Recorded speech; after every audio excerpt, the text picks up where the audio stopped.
Balls, balls, balls, balls. Hey, don't do that, Ali. We're trying to monetize. That's for Susanna. Balls is a general term. I could be talking about basketballs. I could be talking about.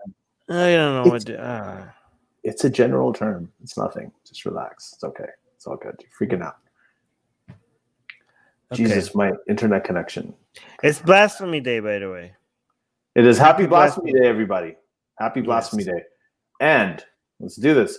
Welcome, everybody, to another episode of Secular Jihadists for a Muslim Enlightenment. My name is Ali Rizvi. With me is the great Armin Navabi. Armin, how are you? Hey! Sorry, I was muted. Yeah. I'm here. Yeah, he's muted, but now he's okay. So this is it. It is it. It's the end of September, which has been... It's the end of September, and Ali's connection is as bad as usual. Always. Again, Ali with his horrible internet connection. Something I've been trying to get him to fix for a very long time. Can everybody hear me? Am I cutting out, guys? If I'm cutting out, let me know, and I'll switch over to... Yeah, you are cutting out, as usual, but you're back. I'm back. Okay, good. Oh, Jesus. Okay, anyway, let me do that again then. Welcome, everybody, to another episode of Secular Jihadists for a Muslim Enlightenment. My name is Ali Rizvi, and with me is Armin Navabi. As always, Armin, how are you? I'm okay. How are you? Happy Blasphemy Day. Happy Blasphemy Day, everybody. Say it. It is Blasphemy Day. I tried to get you to say that, but you didn't. Happy Blasphemy Day to everybody. Today is the day when we all blaspheme. We all blaspheme. We say, this is what we do here all the time. We love doing it. So, we'll probably talk about that. We'll probably get some questions. But today is that time of the month when you guys drive the show. Everybody, this is the time when Armin and I relax. We don't have to read for anything. We don't have to prep for anything. We just kind of chill and sit back and take it. We're the bottoms and you guys are the tops. I don't know what I'm saying. Okay, everybody. There you go. Yeah. That's it. Tag Secular Jihadists in the questions and then we can get going. Yes, Soha is telling everybody to make sure you tag Secular Jihadists if you guys want us to highlight something. Oh, here's the first one. So the first question, and can we start with one thing, because this is something everybody's going to want to know about. What? Last night, that thing that happened, that whole circus show. Yeah, I don't know what happened. This is the night after the first presidential debate. Armin, what were your initial thoughts on it? Just give me the initial thing. I'm sure we're going to talk about it later. I'm sorry for interrupting anybody during this show. Okay, so if I ever interrupted anybody, that's I'm gonna dedicate more of my time trying to do better at that and not interrupting anybody when they're speaking. Again, I don't promise anything, but after the debate last night, I'm like, damn, that does not look good. I'm gonna be better at it. Okay, I'm gonna work on it. Yeah, well, I was thinking, even we have to get more contentious, because the most contentious episodes we've had here, it doesn't even come close to rivaling what I saw last night.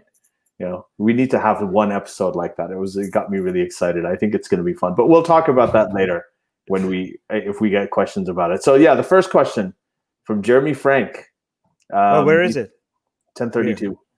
What would you guys say to people who think the woke left is more dangerous than the evangelical right, at least in America? All right. So here's the thing. Ali and I disagree on how big the woke is, okay, and how mainstream it is.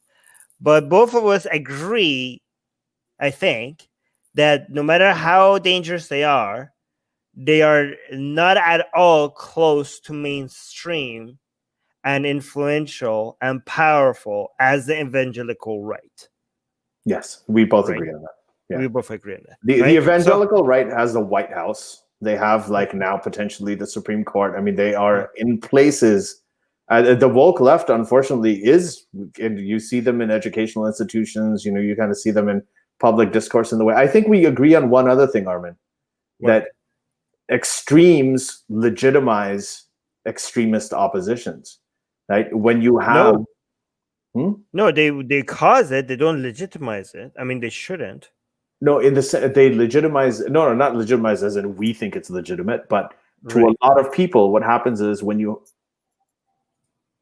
have when you have something like, you know, the Trump in power in the White House, or when you have, like, you know, and he's kind of kowtowing to a white supremacist or whatever he's doing, then the woke extreme opposition becomes more powerful, and they get a kind of legitimacy that they wouldn't have if, say, there was like some kind of sane kind of government there. So one of the ways to really fight this whole woke phenomenon. Oh, he's getting cut. He's getting cut again.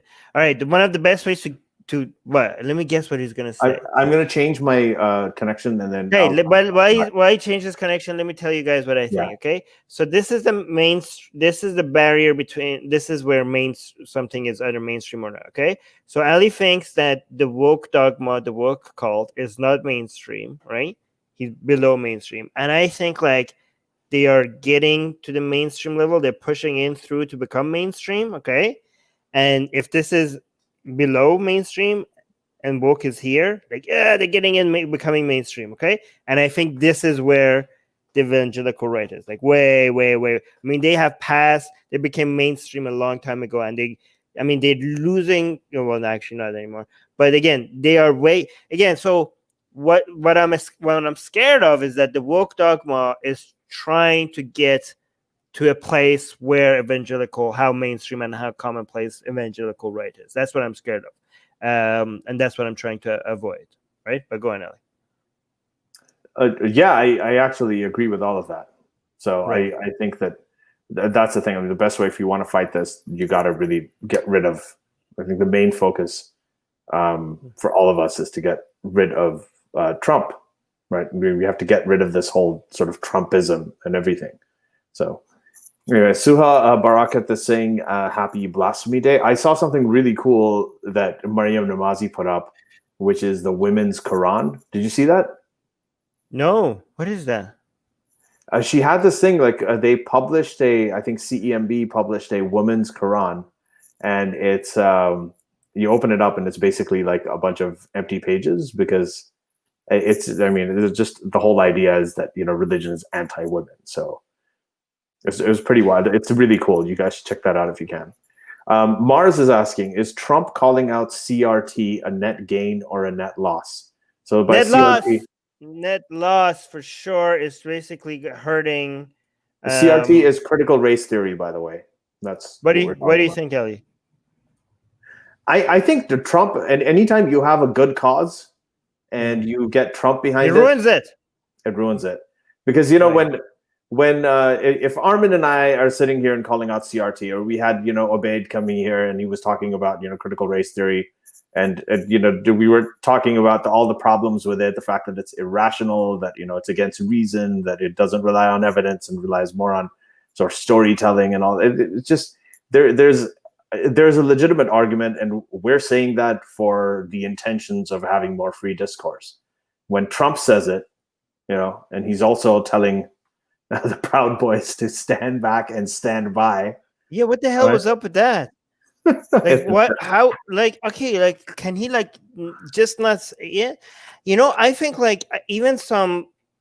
Wait, did you actually say white something? Don't say that, okay? Oh, sorry.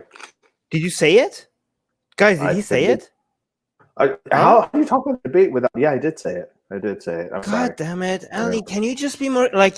That's exactly how we completely lost our monetization for 6 months. Can you actually genuinely be more careful with this? We need a code word for it. Low melanin supreme sandwich. Low melanin supreme sandwich. Okay, there you go. Okay, so, but should we say like raise melanoma risk? I don't know. It's okay. Right. That's right. Yeah. No, go on. Got it. Yeah. So I think we both agree that it is overall the net loss. The way that it does. It also here's the thing. The idea of us bringing attention to woke dogma and how easy it is for people to label us as far right or alt right because we sound like some of the people that they're concerned about. This becomes easier for them to do that every time people like Trump all of a sudden jump on this bandwagon. Now when we say it, people are like, oh yeah, I heard who else says that. You guys are exactly like Trump, right? So it becomes see when we go after Islam and we're trying all the efforts that we make to not be associated with far right groups and how difficult that is. Now all of that is going to happen with us trying to call out critical race theory issues. And if they keep talking about it and they use it for their agenda, it's going to make our job difficult to bring attention to it as well. Yeah. Right. All right. So, oh no, there's one before that. Josh Johnson, Armin, right above it. Oh, there you go. So, yeah. So he's asking, is Majid Nawaz smoking PCP lately? What is that? So Majid has been posting a lot of the both sides thing. You know, he's very upset about Hunter Biden, and he's been kind of while all of this stuff is going on, he has been sort of he's been posting a lot of anti-Biden stuff, right? Really? And, what the hell's wrong with that? What? Now it's not the time to be anti-Biden. What the hell? That's the main problem I have. And so I have a disagreement with him. I think there's a time to do it. I think he picked up on the Breitbart report about, I don't know if it was Breitbart or whatever, about Hunter Biden getting money from some Russian firm, and even though the other company was different, but anyway, there's no evidence for what actually happened with the whole Hunter Biden thing. I mean, even if it did, it's not the issue right now. Who cares? Seriously, right now that's not the issue. It's like aliens are about to destroy the earth, and we're talking about how to have more civil conversations. And it's just not. This is just get this thing out of the way, and then we can address and we can talk about all of the other things.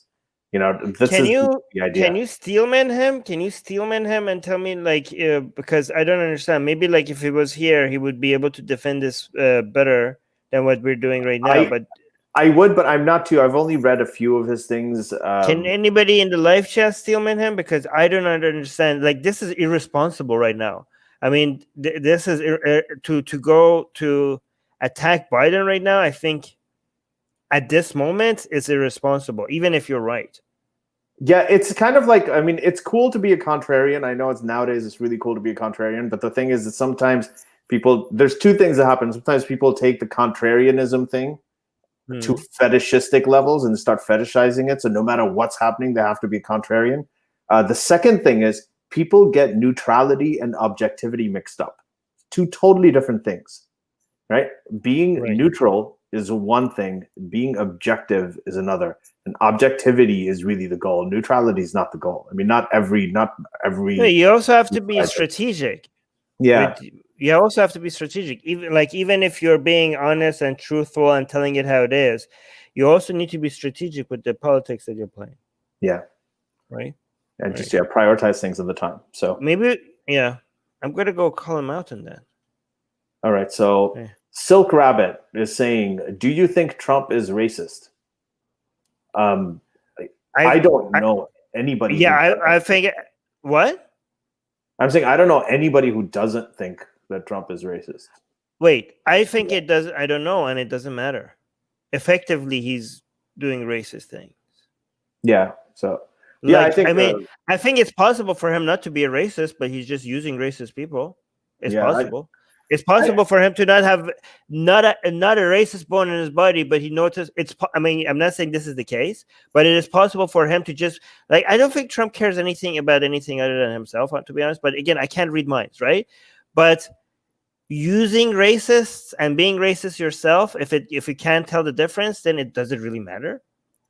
If you are actually a racist and you're looking at all these racist people and you actually ideologically align with them, and that's why you're spreading, you are giving into them, or that's scenario A. Or scenario B, you're not a racist at all, but you notice that this kind of messaging works with these people and you're creating a base and it resonates with people and you're getting more followers because of it, and that's why you're pushing this agenda and you're saying these things.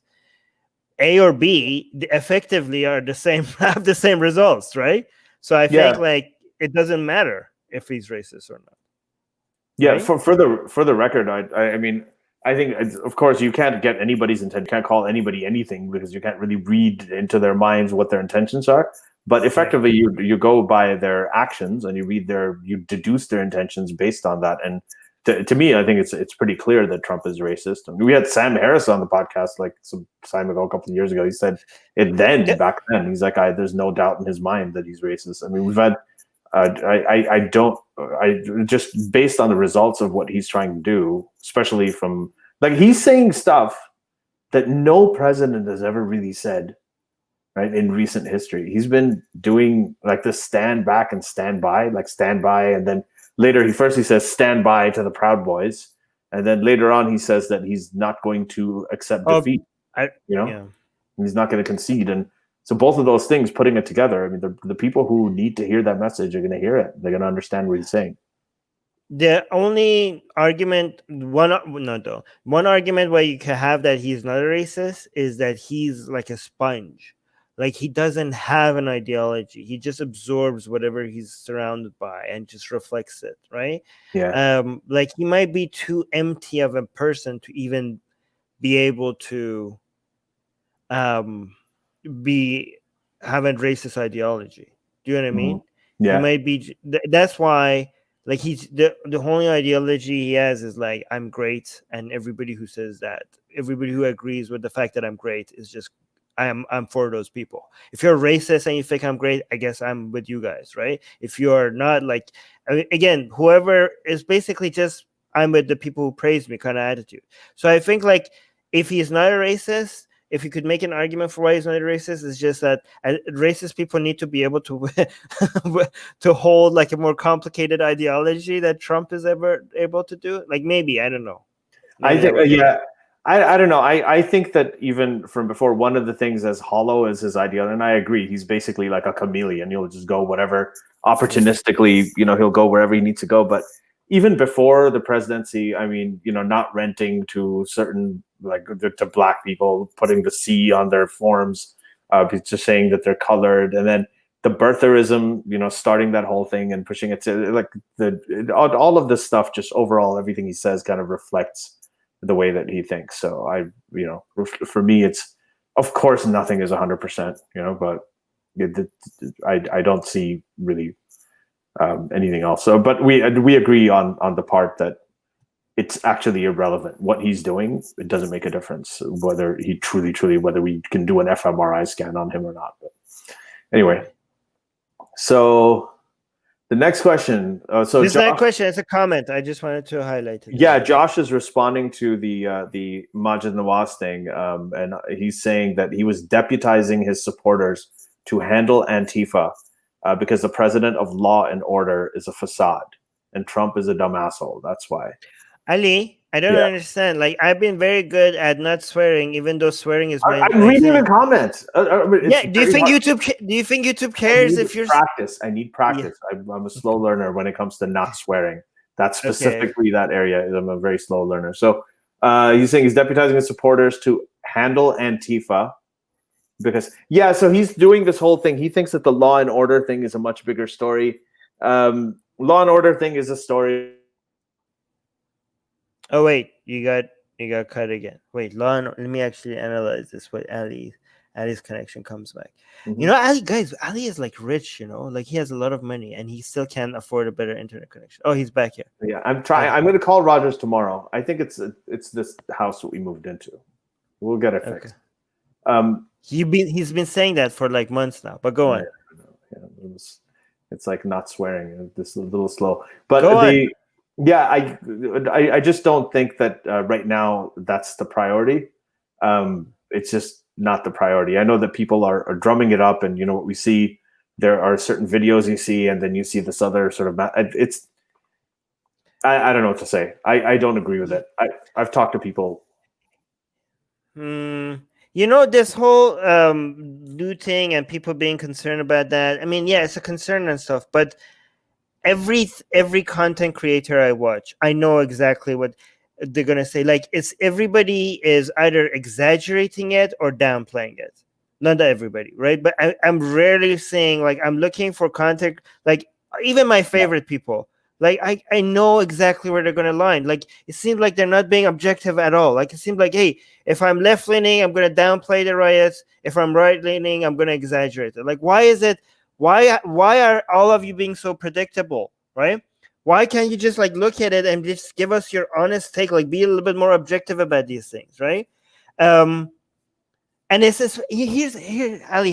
This is how also I know how everybody is being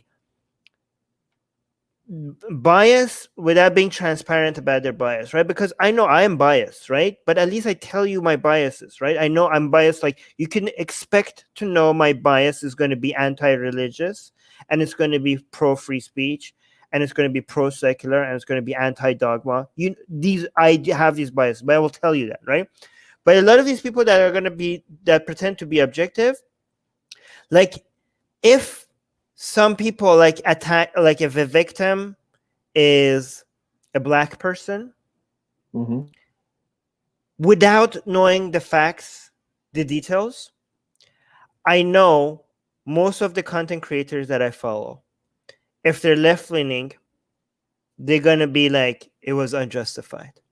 And most of the right leaning people that I follow, this is how I know a lot of the right leaning people that I follow are racist, anti-black racist. Because without knowing the details of the case, I know most of them are going to be like, the violence was justified, right? And the left-leaning people are going to be like, it was unjustified without me actually, before me checking the details. But if it's like a cop, for example, if it's like if the victim is a cop, I know again before looking at the details, right? The police, a lot of the left-leaning people are going to say the police was in the wrong. And a lot of right-leaning people are going to defend the police. Like I know they're going to do that. Like they're that predictable. You know, Yeah, they don't like they don't their conclusions. There's not going to be like, oh, half of the time the black person was wrong, half of the time he wasn't, or like I know what you're going to say. Already know what you're going to say. That's what I know. Like, holy crap, you guys are so obviously biased, and I don't understand why your audience doesn't see that. Both right-leaning and left-leaning content creators. Yeah, I wish people did. Like and we all have our biases and we try to break out of them. Some of us are able to, some of us can't, and it depends on it. But when I did that thing on Letter Wiki with Matt Thornton on systemic racism and police shootings, it's 14,000 words. He cited loads of studies, and he was on the opposite side of me.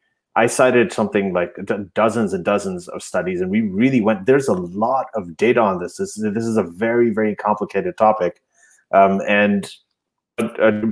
we talked about it in a way that was informed, and it's not easy. It takes work. So reflexively, everybody just starting a channel and just making decisions without it. I mean, I know how much work it actually took to write those, that all of that. So this is. I agree with you. I think when you can tell predictably what somebody's going to think, then it's more indicative of tribalism rather than any kind of independent thought. Yeah. This is not a question, but it's an important comment, so I'm going to highlight because I'm going to address it. Chicken jar. Armin, I love the glasses. They make you look smart. So I kind of like it, but I also don't like it because I just want to say that this kind of suggests that I didn't look smart before. So I appreciate the compliment, but what the hell? Okay.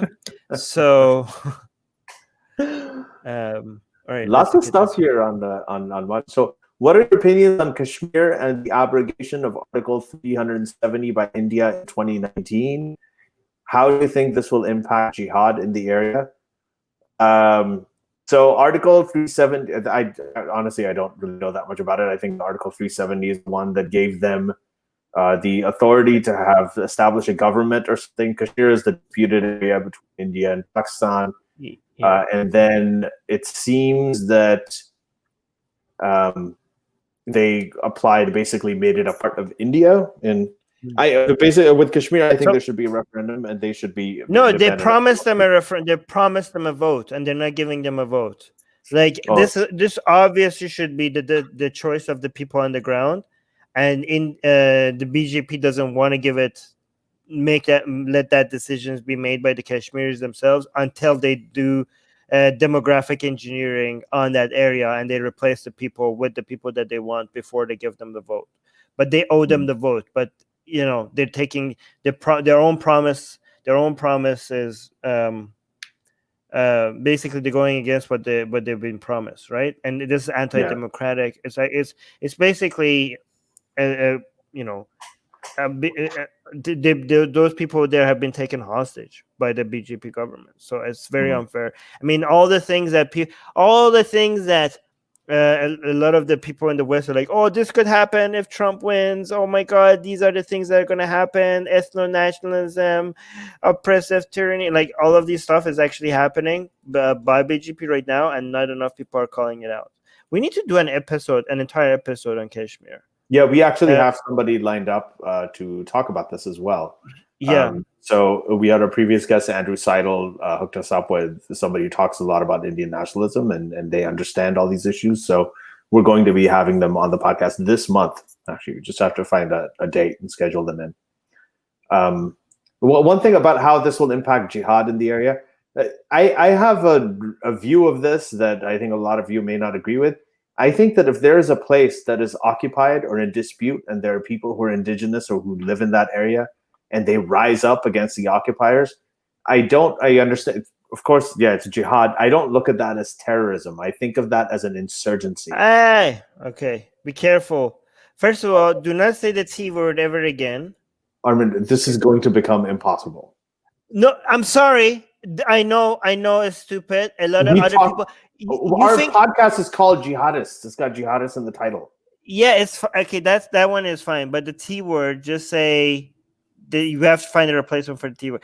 Okay, here, Ali, look at this. Ali's like, oh my God, this is ridiculous. You think this is ridiculous? You know how many other people are commenting about how ridiculous all of this is? Like, okay. Yeah. So, but to say this, I have to use the terms because this is about those terms. So I think of insurgents as separate, and then the T word, the terrorists, as guys, give us a new term for T. Yeah, but in this case, I do have to spell it out because it's So I think of those two things as different. So I think that there can be both. Like, for example, in Gaza, I don't think that all of the people who are rising up against the occupiers, the Israeli government, are.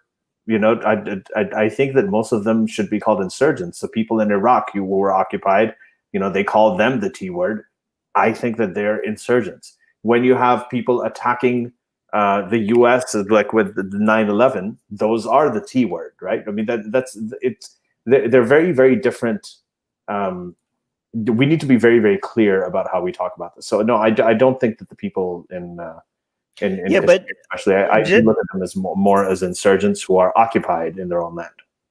I mean, the T word itself has like a lot of people have different definitions for it. So that's already a major debate that we could bring. Anyways, read this. So Josh is saying, okay, as two men looking in from the outside, how do you think Biden did in terms of American undecideds? And I hope Mookie Spitz is listening. I love Mookie Spitz, and I will be talking to him about this on Sunday night on my own thing, Professional Novice. Yay. So we are going to be having another discussion. I've already had two with him. So Mookie Spitz, for those who don't know, he is a strategist. He's the guy who also worked for Andrew Yang for a little bit. And he's just one of the most brilliant minds I know, who I think, and Mookie, if you're hearing this, you know this, I think that you're wrong on this. We completely disagree, which is why Sunday night's going to be a lot of fun. But I'm just going to say really quickly what I think about this debate, okay? Both people who come in a debate, it's not about the substance, not about the policy. Nobody cares. This basically comes out to a political thing. The political thing is each person, each candidate, each contestant has something they have to achieve. Right now, Biden is leading in the national polls by about 7 to 8 points. He's leading in almost every battleground state, and that has been true for every single day for the last year. Every day. Okay? So this is a very, very stable race. Biden had been painted as someone with dementia by the Trump campaign, which was actually really good for him, lowered expectations. So Biden had to show up in this debate, and if he showed that he didn't have dementia, he won. It's as simple as that. He had zero gaffes. Zero gaffes, and even if he did a few here and there, as long as there were no major disasters, he wins. Right. If there's a tie between the two, the guy who's leading in every battleground state and leading national polls by 7 points is the winner. If there's a tie, it goes to Biden. Okay, so that's what it was. What Trump had to do is everything he said, his base loved it. They love it. They've been seeing it for 4 years. They love it. The people who don't love him, they've been seeing him for 4 years. If they decided they don't like him, they're not going to like him in the debate either. He needed to expand his base. He needed to move the needle massively. He didn't do that. He did not do that. I don't think there's any suburban women out there, and he needs suburban women. I don't think there's any suburban women or any of these other demographics he needs who saw that debate and thought, oh my God, I was undecided, but I'm really going to go for this Trump guy now. It's not happening. That's not happening. So this was actually a clear and resounding win, right, for Joe Biden politically. And you're going to see it in the polls coming up. So that's the way that I don't know if it's a resounding win. I think it was politically. I think it was. I think what Trump needed to do it was win more people, and I can't imagine. I think like what he did was just getting his family like, yay! I mean, they do that all the time, anyways, right? I think that's all he needs to do more than getting his already existing fan being like, oh my God, look how great he is, right? He needs to do a lot more than that, and he didn't do that, right? And but all Biden had to do was just be able to speak, and he did that, right? And he did. He actually did more. He spoke, and then he also looked in the camera. He talked to the people. He did the classic stuff that has been proven, time tested, focus group tested, is something that resonates with people. And he did undecided focus groups. I mean, overwhelmingly said that okay, this is something that they and the thing is, there's very few undecideds this time. There was a poll out of like. What was it? Georgia. Georgia is a state that is Republican, like really Republican. And they're tied. Biden was leading by a point or two, and 97% of people said they've already made up their minds. Like with these state polls, they're not like 2016, all these things where you have like 46 for Hillary Clinton and then 42 for Trump or whatever. Biden is above 50% in most of them. He's above 50. When you get above 50 and you're polling at that level consistently across multiple polls, then the undecideds don't really matter anymore. Even the undecideds don't matter. So this is of course, anything can happen. We have to say that. We're all traumatized by 2016. Anything can happen. Yes. So, but really, this was a must-win thing for Trump, and he really blew it. Yeah. Katie is saying, which one of you two looks better with glasses? Well, that's up to you guys, isn't it? But I think it's pretty clear. I am not the one who is blessed in the looks department here. I am older. You are actually, Ali, if you lose weight. Yeah, see, there's always an if. If I lose weight, if I get cheek liposuction, things like that. No, you don't need to do liposuction. I think Ali, I've seen, like, if you guys go look at pictures of Ali when he was, like, much less round. He actually... It's okay. Horizontally challenged. I am horizontally challenged. Okay, we are an oppressed group. Oh, what the hell? I lost a section. Okay, but yeah, again, I'm fat shaming you, Ali. Okay, and there's nothing wrong with that. Okay, that's okay. You're a fat man, and you need to change that. So, by the way, a lot of you don't see me below the shoulders here, and Armin hasn't recently. I did actually lose some weight. Good. Yes, he's doing cardio and he's eating better. Yeah. I'm eating a lot better. There's a lot of stuff going on, so it's been pretty good. All right, so let's go to the next one. Chicken Jar is saying referencing Sam Harris is actually appeal to authority. Yeah, no, I wasn't appealing to authority. I was giving an example of when I said almost everybody I know thinks that Trump is racist. I was saying even Sam Harris, who was on this show, that was the context. Even he thought that he said that he has no doubt that Trump is racist. So right. Wait, hold on. Let me. All right, let's move on. What is this? Oh, Inge Murman Jessen is saying greetings from Copenhagen. Hey, how's it going? Over here, the media is focusing a lot on the $750 tax story. That somehow he is rocking the Republican vision of him as a great businessman who's going to save the American economy, because the way he can justify the low taxes would be because his own enterprises are not doing well. I wonder if that's been discussed in the American media. Well, I mean, it's being discussed a lot in the American media. I mean, this was a really, really big deal. The 750, like this guy, self-proclaimed billionaire.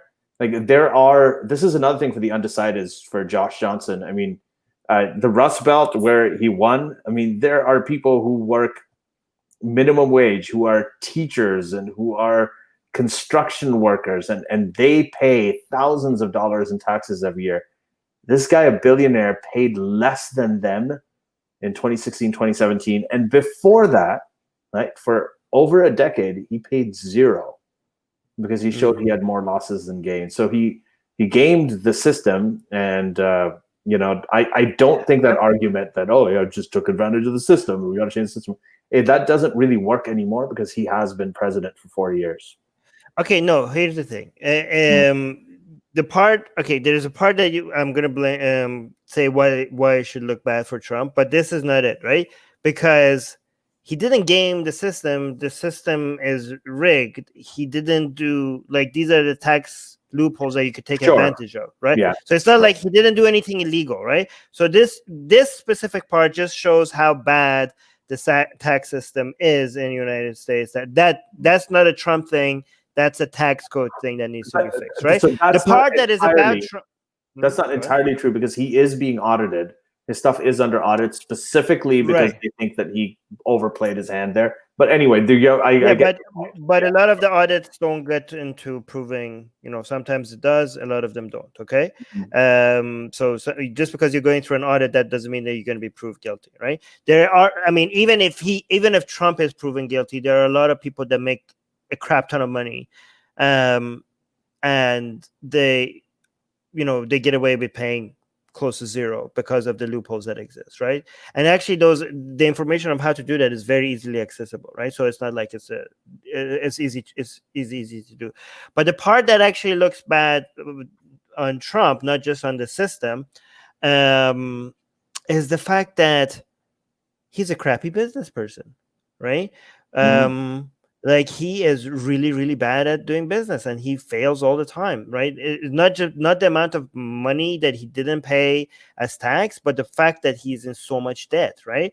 But again, going back to criticizing the system again, it's also quite obvious that you could be billions of dollars in debt, but as long as you belong to a certain class, you could live like a king until you die, even though you are in a lot of debt, right? But you could have zero money. You could be a lot richer than Trump, but live as a homeless person for all your life and have access to no medicine, no comfort, no security in the United States, even though you are as a homeless person, you are a lot richer than Trump is, right? Mm-hmm. And again, this is something that Ivanka mentioned as well. And again, that shows a major flaw in the system, right? That it's about which class you belong to and how much protected you are from the consequences of bad decisions. But again, the fact that you live like a king, that doesn't really mean that you are a good business person. It just means that you have, so that's another thing you could put. Yeah, I think the biggest thing with this tax story, the biggest hit really is that he has a brand, right? And that brand got hit. Like, I've been really successful. I got these huge Trump towers everywhere and all that. And I know how to run a business. That brand got, this sort of decimates that brand and it kind of exposes hypocrisy too. Chicken Jar is saying, to you, Armin, you look smart without glasses too, but the glasses just add plus 25 points to your smartness.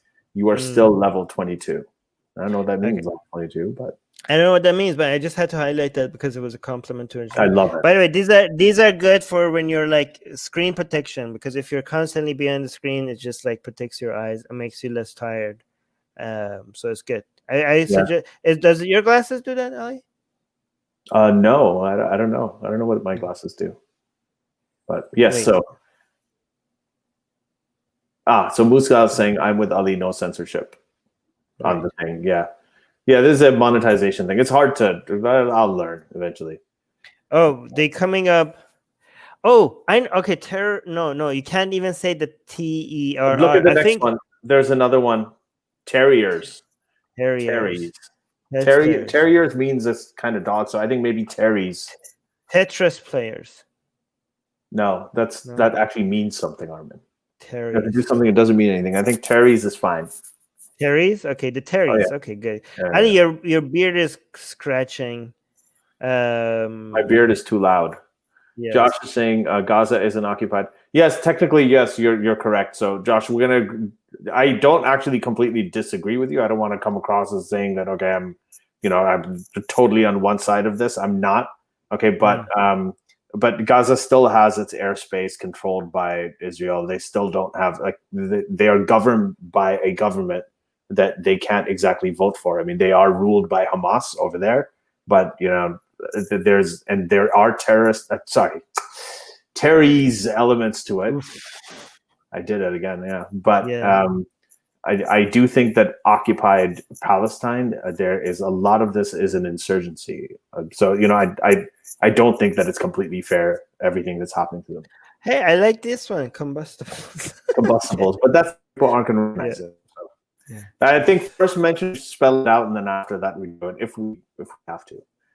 Tim Norton is saying, I talked to 2 undecided voters. One thought Trump did terrible, but she is still leading Trump. The other was undecided prior and is now leading Biden.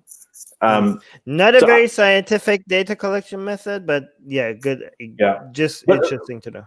But now that you mentioned this, Tim, let's talk about that. We'll talk about the data, the actual data on this. The data on this is the people who did not like Trump and Hillary both. They didn't like either of them in 2016. Broke largely for Trump back then.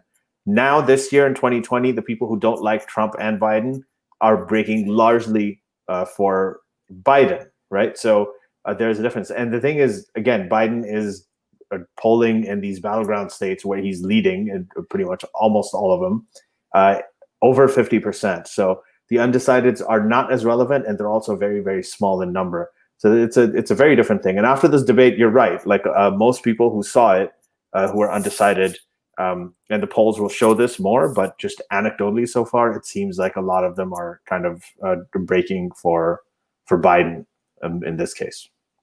Jeremy, Jeremy, thank you. He's saying, I didn't know you had your own channel, Ali, subbing now. Yes, please do. It's called Professional Novice with Ali Rizvi, and do it. And we're going to have a lot of really, really interesting conversations coming up, especially in the next few months.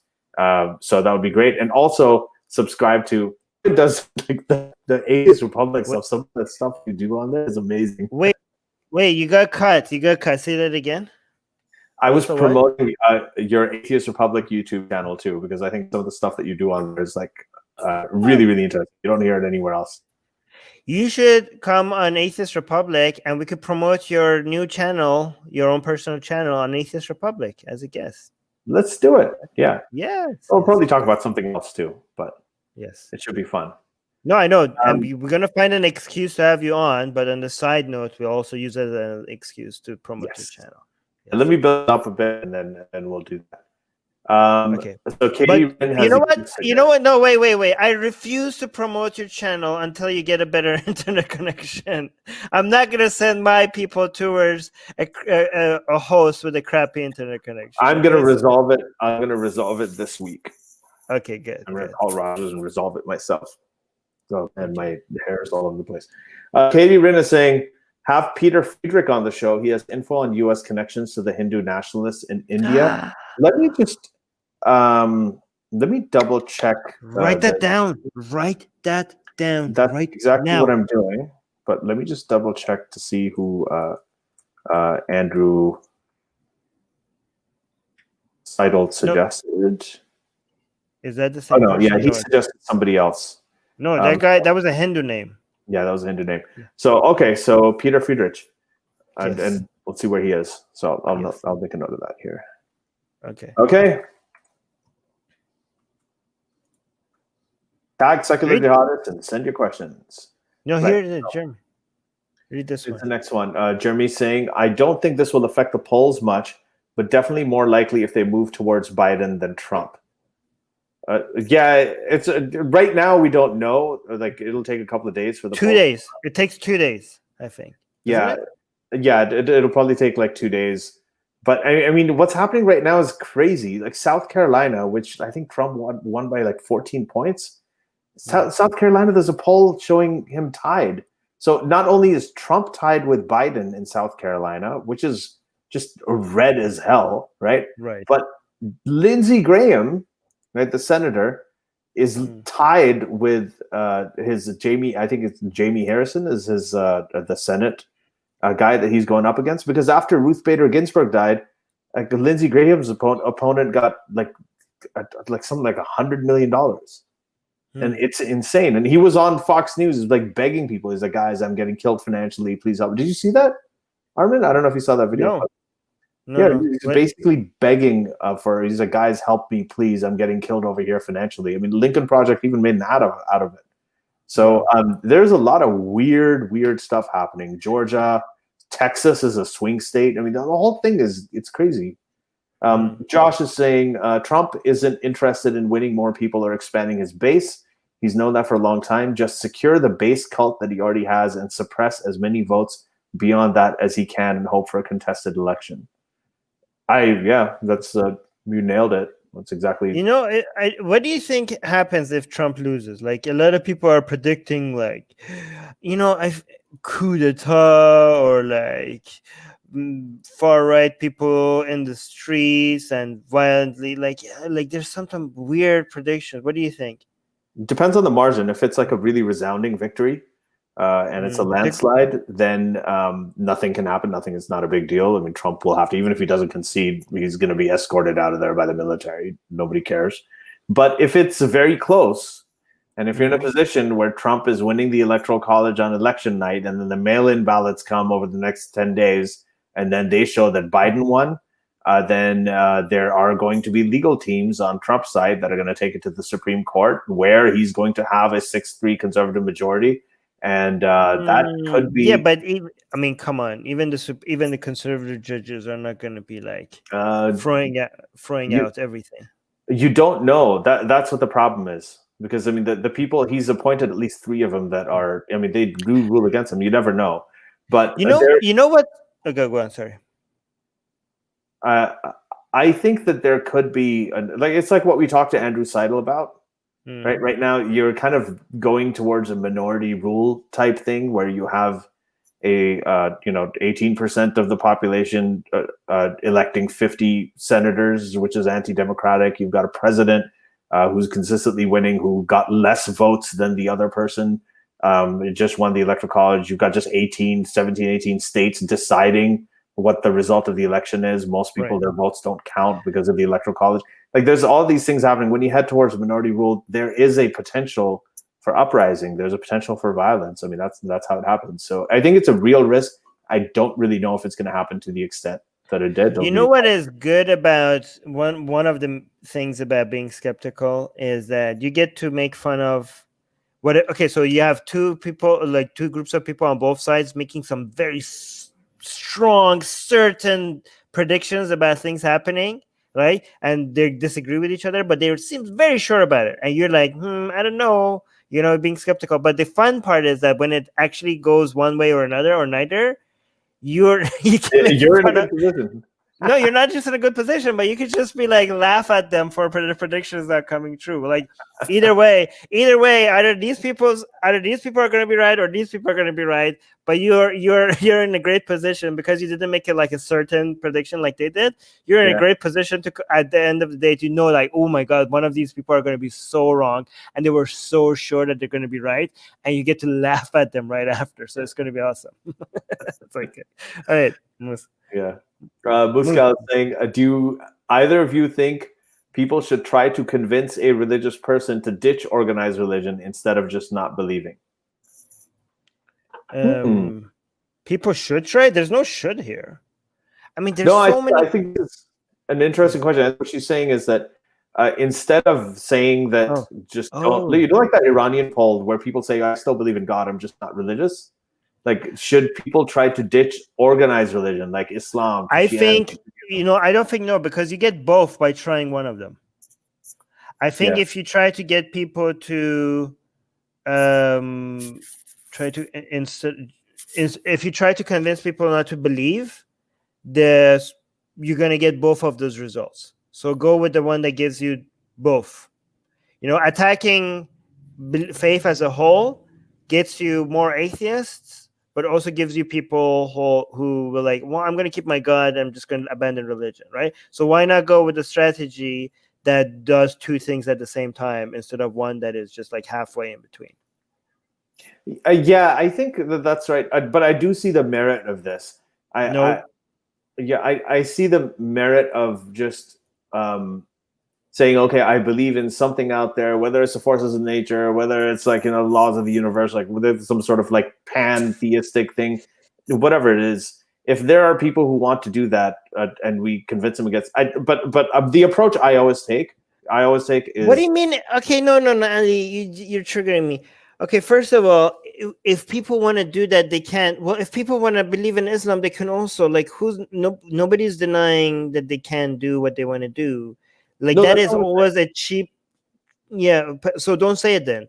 Like, yeah, they can be whatever they could believe in. Yeah, if people don't say can, because we're not denying anybody can do any of these things. They could even believe in religion if they want. Okay, so I always like, every time I say like, hey, I think we should encourage people to abandon faith, and people say like, well, people can believe if they want, and like, I was like, what is that a response to? Like, who's denying that? Nobody's denying, just because we're Okay. encouraging something. Yeah. So So I yeah. get what you're saying. Let me put it this way: the approach I take, and Armin, this is for me. The worst thing about any religion is the problem of faith, believing things without evidence. That is the way that I like going about it. I come from a science background. I came to atheism because of, just reasons of, it was more a pursuit of truth than a pursuit of justice. So for me, all of the stuff about the T word and the jihad and all of this stuff, this stuff to me is just sort of like the twigs on the tree. For me, it's really about the roots, which is faith, and that is actually common in all religions. Like, that is the ultimate thing that leads to irrationality. It's the ultimate thing that leads to anti-science attitudes, believing in things just because they were revealed rather than for there being evidence to them. And that's something that runs across all religion, including the Hindutva atheists. All of those guys. It's the same thing. Your dharma, all this stuff. Yes. Are there some religions that are more dangerous than others? Absolutely. But are there some religions that are more true than, like, they're all equally false? Like, in terms of the falsehoods, yes, they all are. So all religions are equally untrue, but they're not equally dangerous. Yeah. So for me, like, if you have Jainism, which has really nice beliefs, you don't kill anything, you always, even little bugs and things like that, you respect life, truly non-violent, actually truly a non-violent religion in every sense of the word. It's still harmful, right? Because it encourages belief without evidence, and that's the main thing. It's about the process, not the result. The process is that when you take information, when you are presented with information, you need to process it in a way that helps you, that leads you towards what is true. And the only way to come at what is objectively true is these scientific methods, scientific inquiry. And that is actually very, in a way, it's like, if you really love God and if you believe in God, that's the best way to do it. The study of nature. If you believe that God. Hey, don't. Okay, you're doing religious apologism now. Okay, no, I'm not. I'm saying, there's a different perspective. There's a different way to look at it. The study of nature, or the study of quote unquote creation, right, if you really want to know about it, is called science. That's what it's called. That's how you do. That's how you arrive at things. But that's the process we need to encourage. And every religion, every single one, is against that process. Right, but strategically, and historically, it was anti-religion as a whole, right? And you don't, again, if for example, let's say that somebody believes in leprechauns, but also believes in, I don't know, a monster under her bed that tells you that you need to go and murder your parents. That monster, okay? The leprechaun belief doesn't seem that harmful, okay?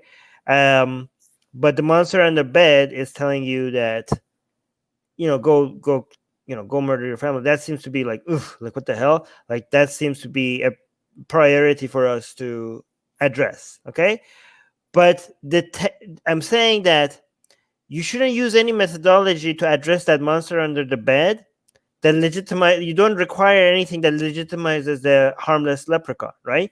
So if I go, the methodology that I will use, the best methodology that I know to use to say, well, like, listen, this monster is not under your bed, right? Even if I'm targeting that monster right now instead of the leprechaun, because the leprechaun seems to be less harmful, but the methodology I use to attack that monster under the bed will apply to the leprechaun as well. I'm not using any methodology to go after the monster of the bed that actually makes it the leprechaun. I'm not going to tell you like, hey, you believe in the leprechaun as well, right? Well, the leprechaun told me there's no monster on the bed. That's not an effective strategy to give credibility to the leprechaun. The best way, the best tools that we have to get rid of that dangerous beliefs happens to also work best for the less dangerous beliefs as well. So just stick with the best strategy. Like me, like where's your how do you know the monster is real? Where's your evidence? Have you considered that you might be wrong? All of that applies to the leprechaun as well. Yeah. Does that make sense? Yeah, that makes complete sense. And the thing is, honestly, if you are, for example, a Christian who Actually, I'm believes going to use that strategy. I'm going to add that to the list of arguments I have against reform movement. Like, don't say to people, don't lie to them, don't tell them that the leprechaun told me that there is no monster up in your bed. Dude, that's not a good line. That's a dangerous line. Okay, I like go it. on. I like it a lot. And the thing is that this is what it's about. Like, if you are saying that, if you're a Christian, religious Christian, and you say, well, Jesus tells me this, and that's why I believe in love and forgiveness, and that's because Jesus said it, then and you value and venerate and revere faith as a way to arrive at some kind of truth, then when you have a jihadist who says, oh, Allah tells me to go and kill these people, you don't have an argument against them. You don't. You cannot delegitimize what they're trying to say, because if you think of faith and revelation as a legitimate way to arrive at truth, then you can't oppose other people who do the exact same thing. Am I really going to read this? Chicken Jar, Ali, your beard gets way more women. Armin is too young to get as many babes as you do. I mean, I look young, but I'm not that young. But okay. All right, there you go. Well, thank you, Chicken Jar. Josh is saying, who do you both think will win the election for whatever reason and why?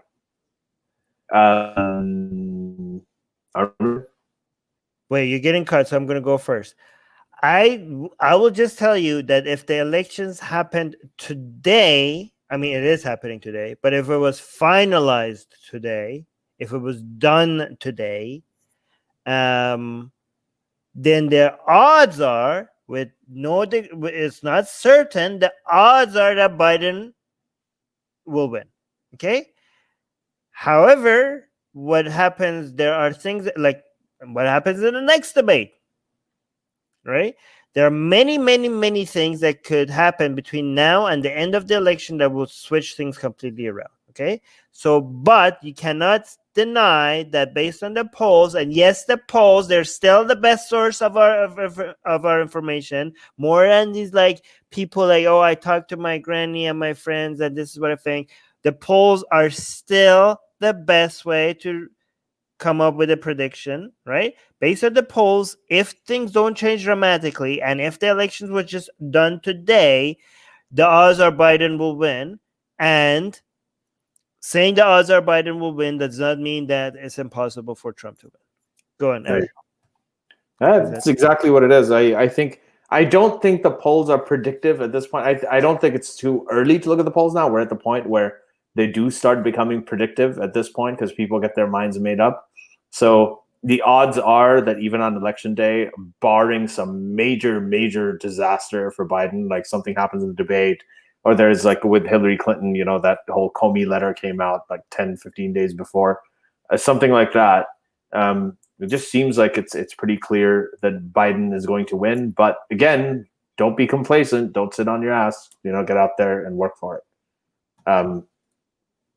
Josh is saying, Armin, that isn't what the lawyers are saying about Trump and taxes. There's a difference between avoiding and evading, and accountants know this. Certainly, Trump's own tax lawyers and accountants know and are probably worried. Well, probably, again, I've seen a lot of examples of people being under audit, and the those rich people with the managed to defend themselves, and the audit didn't lead into any criminal charges. I'm not saying this is one of those cases. I'm just saying we have to wait and see, right?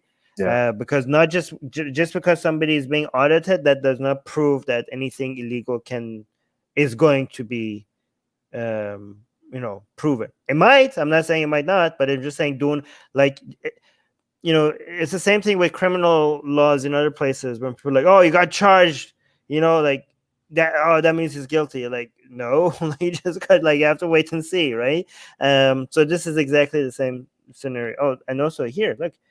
Well, what exactly my point? Armin, Trump is innocent of anything until proven guilty. I don't say. By the way, I think people shouldn't say that somebody is innocent until proven guilty. I think the saying should be they should be treated as innocent, because they could be not innocent. That's the implication, though. That's the implication. The idea is that you're treated as innocent unless you treated as innocent. Yeah. Suha, thank you. Yeah, so so great telling everybody to like. Suha is saying, please like and share this video, subscribe to the channel, and hit the bell button, follow Secular Jihadists on Facebook and Twitter, and check the description box. Yes, please, everybody do that. Thank you very much, Suha. Lois is, yes, Lois. This is a very good, there's another thing. We were talking about how this tax story really hit his brand. Trump is deeply in debt. Most of the news articles say he is $400 million in debt, but some Trump experts say he's actually I think it's $1.1 billion that he's in debt. So that's another thing. This is actually probably the most dangerous part of it, because if he is in this kind of debt, and depending on the people that he's in debt to, or even not, he is susceptible to manipulation. He's susceptible to potential blackmail. And this is actually a sort of a dark side of the story. And again, we don't know the details. And from what I'm hearing, there are going to be at least 2 or 3 additional bombshell stories like this coming out of the New York Times and some of the other papers as well. Not all related to his taxes necessarily, but we're definitely going to find out more about this. It's not over. Okay, I have a question. What does it even mean? What does it even these people, even if they're billions of dollars in debt, their lifestyle is never going to be anything different. You know what I mean? It's very interesting because you could be $10,000 in debt, and that means you're screwed, right? And your life is over, right? And well, not over, but it's just life is really, really difficult going forward, right? But you could be up $10 billion or negative $10 billion, and you could live this. You can live the same lifestyle. You could live the same lifestyle until the day you die. Does it what? People are oh my god, haha, look at Trump, he's so much in debt. That's gonna be devastating to him. But is it really he's gonna have the same lifestyle until he dies? I don't. Is that really that devastating? You know what, this goes to a lot of, and I gotta say, I'm sort of a fiscal conservative, but I am beginning to at least see some of the logic behind what Elizabeth Warren says about billionaires. Hey, wait a minute. Hold on. This is okay. Go on. Yeah, no, we can disagree on this, but I'm going to say it because this is what I think. Is that I agree. This idea that if you steal $20 from a liquor store or from a grocery store because you don't have food, then they will come and they'll handcuff you, throw you on the ground, subdue you. They'll do all this stuff. But if you steal $400 million in a Ponzi scheme, they're going to come. They're going to be sir, please turn around, and then they're going to escort you to a police car. It's so different for white collar crime. You're treated completely. The more money you steal, the better you're treated. And the more it's just really weird. That's it is weird, but that doesn't go anything. I mean, if you believe in free market capitalism, that is against those principles. What you're describing, I agree with that. I agree that right. So against those principles. So this is a violation. This what you just described is not like, oh wow, we shouldn't be for free market capitalism. This is a violation of free market. I know, but you said like, oh, you said I'm a fiscal conservative, but like, what do you mean? But this is a violation of those principles. So if upholding those principles would stop something like this. No, I'm referencing the stuff that Elizabeth Warren says about billionaires, and Elizabeth Warren has also said, by the way, quote, "I am a capitalist, but markets need rules." That's basically all I'm saying. So right. So she's and capitalism does not deny the fact that you need regulations. Yeah, that's anarchism. Yeah. All right. So Wadi saying Trump doesn't have a salary, so he does not pay income tax. He just let his business pay for everything. Yeah, I know, but come on. It's just, we saw all that. It wasn't just about him paying millions and millions of dollars and everything. He wrote off like a $70,000 hairstyling. He wrote off like amazing stuff. He paid taxes like hundreds of thousands of dollars of taxes to India, to all these other countries. There's a lot. It's not as simple as that. Symphonic Emotions is asking, nice name, Symphonic Emotions. Did you notice a rise in the concept of Islamic socialism again, especially in subcontinent? I observe. Islamic socialism, like MEK kind of stuff, eh? I don't know. There always seems to be a dance between Islam and those ideas. It happens every once in a while. It happened in the Middle East a lot. MEK was born out of that. It's weird. It's weird that they keep on. Yeah, I don't know. Like maybe you know something that we don't. But interesting. If that's a new trend, that's a very different, dangerous trend, right? Okay. Well, Hillary was leading everywhere too. Well, Hillary won the popular vote, so the polls were not wrong about that. Wild Woody. So let me explain this for people too. And here's the thing about the polls. The polls in 2016 were as accurate as every polling thing since 1972. Every single one. They were as accurate. What happened was that they showed Hillary Clinton leading by like 3 point something points.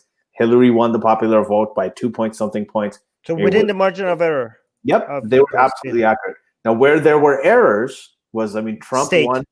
Yes, Trump won and even in the state, like most of them were accurate. What happened was there were in a couple of states, there was, they were off by 1 or 2%. It just so happened that Trump's margin of victory of about 80,000 votes aligned with where those errors were.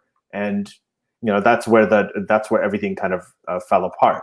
Now, remember, everybody's talking about 2016. Remember 2016. That's why 2020 is going to be this way too. 2016 is a sample size of 1. You look at all of the elections before that, okay? All of the elections before that, and they were predictive. The polls worked. And in 2016, they'd said that Trump has a 25% chance of winning. 25% is 1 out of 4. Okay, so that's still quite a bit. So no, this doesn't, what happened in 2016 doesn't discredit the polls at all. Moreover, the mistakes that were made, like, not differentiating between like non-college and college graduate demographics and things like that, a lot of those have been corrected based on the wins in 2016. So yeah, I wouldn't even remotely discredit the polls in this case. So Ing, I don't know how to pronounce your name. I think it's Injay. You're saying, did you guys know that the author who in a way started the Muhammad cartoon crisis, Kare Bluitkin, just published in an illustrated Quran, a 15-year project, and illustrated by an anonymous American illustrator? Do you think that might rock the boat in the Middle East, or has everything changed now compared to back then? Good question. Good question. I think it's changed, yeah. And this is fantastic on a blasphemy day. If he's published an illustrated Quran, I need to get my hands on that. Yeah, okay. I want one too. Yeah, because when I was a kid, I wished when people had illustrated Bibles and everything, I wish they had illustrated. Look at this. Look at this is, I was looking for something like this for the Quran, and I could never find it. Look at this. This is the illustrated Bible, right? Oh, it's so good. Yeah. Now, what's really interesting, in Iran, they do have a lot of illustrations of Karbala and some of those things, right? Yeah, but not of Quran. Like, why don't we have something like this of the Quran? It's so Well, good. apparently now we do with an anonymous American illustrator. But to answer your question, is that going to rock the boat in the Middle East? No, it's actually been normalized. I don't think, and I shouldn't speak too soon, but I just don't think you're going to see the kinds of protests and the kinds of rioting that you saw with the Danish cartoons, which wasn't actually that long ago. You know, it was less than 15 years ago. I don't think you're going to see the kind of thing that happened with Charlie Hebdo, even, which was just 5 years ago.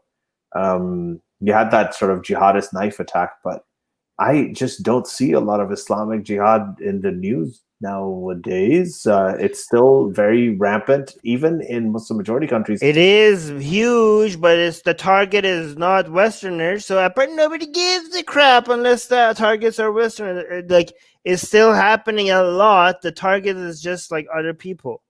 But even in those places, Armin, it's not happening as much as it used to. No, yeah, it's much less after the Daesh fell. Okay, can we say? Okay, we're going to say ISIS. Okay, it's IS after ISIS fell. It's way less. But again, it's happening more in those places that even back then it was happening in Western countries, right? So both of them have dropped, right? Both levels have dropped dramatically. But the level that it's at right now over there in Syria, in Iraq, in Afghanistan, in Yemen, right? It's higher than it ever was in Western Europe and North America. But nobody gives a crap because it's just those people. Like, yeah. Anyways, do you know what I'm saying? Does that make sense? Yeah, that makes sense. Anne Marin is saying, Armin, I appreciate your faith in our democracy, but I no longer have that faith. We are so far from our norms right now. I think you're giving us too much credit, unfortunately. Because even if you're far from your norms, you're still better than most countries. Yeah, and I have to agree with Armin on this. There is, whenever you have progress, you have 2 steps forward, 1 step back. That has just been the trajectory of history, the way that it's worked. And you know, there's a big question about whether what's happening in the US right now is a backlash or a legitimate movement. And I have always thought, and I remember when we had Steven Pinker on here, he also said this, he agreed with this, that this is probably more of a backlash. Yes, there you go, Steven Pinker's book, Enlightenment Now. That this whole Trump era, you know, after 2 terms of Obama, you know, the rise of it. Just if you look at the polling on Roe v. Wade, you know, the polling on liberal issues, and it's just overwhelming. It's completely different country. The fact that Mitch McConnell actually has to, you know, he has to come up with ways, devise, you know, underhanded ways to transform the judiciary and put conservative judges in there. The fact that they need to do gerrymandering, the fact that they have to rely on the electoral college, the fact that they have to rely on a Senate which is anti-democratic, all of these things, that they have to do voter suppression, go against mail-in ballots, all of these things are signs that conservatives just cannot depend anymore on one man, one vote. They cannot depend on democracy, the democratic process, to get power. They just can't. The evidence is everywhere. So I think that there is a fight, but I don't think you should lose hope. You're actually in a better position right now than you ever were before. So you are saying that this is their last desperate attempt, and it's the sign of them losing it completely. I don't think it's the last one. There could be more. You know, these things happen all the time. But there is a group of people who know that their country and the society is just moving forward. Things are changing, and it's not going to be the kind of world that we're used to anymore. And they're making a last-ditch effort to try and hold on to it. And that's what a backlash is. I don't think, I mean, yeah, Trump could still get reelected. Things get really bad. The Supreme Court, you know, all these things that are happening. But in the really, really big picture, if you forget the headlines and look at the trend lines, everything is changing. And I think and this is the biggest thing, the fact that Republicans in the US have to rely on the anti-democratic institutions and anti-democratic processes in their country and anti-democratic methods to be able to achieve power now, right?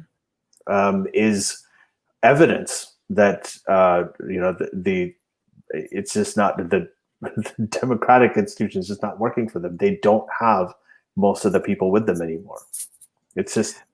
But okay, and you're saying like, so when you take two steps and 3 steps forward, and then you have a backlash and you're taking 1 step back, you're saying that 1 step back looks like everything is falling apart.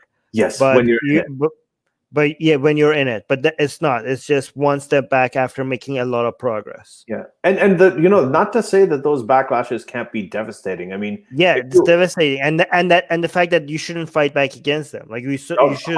Yeah, I mean that's how you overcome them. I mean, like the best example of this is you watch the show The Man in the High Castle, where they show an alternative history if the Nazis had won.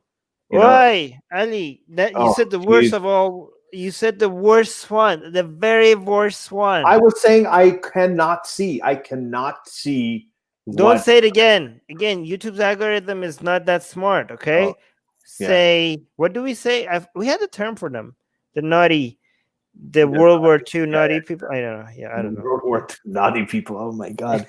Talk about like completely stripping it of any kind of the terror that they have. But anyway, so these guys. Oh jeez, okay. Anyway, you heard me say. You know what I'm talking about, right? When you're in that moment, there are a lot of people. Oh, neo-Nazis. That's what Suzanne was saying. Neo-Nazis. Yeah, but I'm talking about the actual non-neo ones, the original ones. Okay, the the original Nazis. Original Nazis. I think everybody's got it. So when that happened, people who were living in that time, many people thought this is the way it's going to be. I mean, this guy's got tremendous power. He's going to win, and this is the world we're going to live in. But even that was a backlash. That wasn't an enduring thing. It only lasted for a few years, and then it was over, and it was devastating, right? Like millions and millions of people died. They were killed. They were ethnically cleansed. It's all kinds of things that happened. But it was still a backlash. So backlashes can be devastating, and they have to be fought against. But ultimately, the trend line, even here, right, is just overall.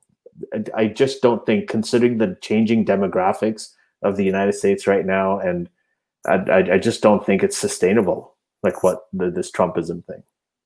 Right. Hopefully one day, Armin, we wouldn't be allowed to say Trumpism on this show. Like, don't say Trumpism. No. We're gonna get demonetized. No, wait. Do not wish for that. What the hell are you talking about? Okay, but yeah. Anything else? No, I don't wish for that. I think we should be able to say anything we want to. But I was gonna say that imagine the people at that time.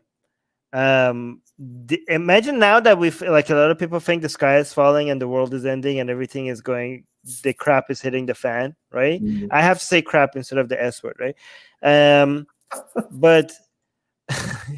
But imagine if that's how people feel now. Imagine in the middle of World War II, people must have how many people must have felt like, this is the end of the world. This is it. This is the end of the world. Yeah.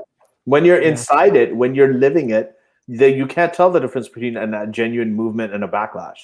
Right. You haven't connected the dots. You have to look at it. I mean, those people were more justified to think that this is the end of everything. So important. This is why it's so important to study history.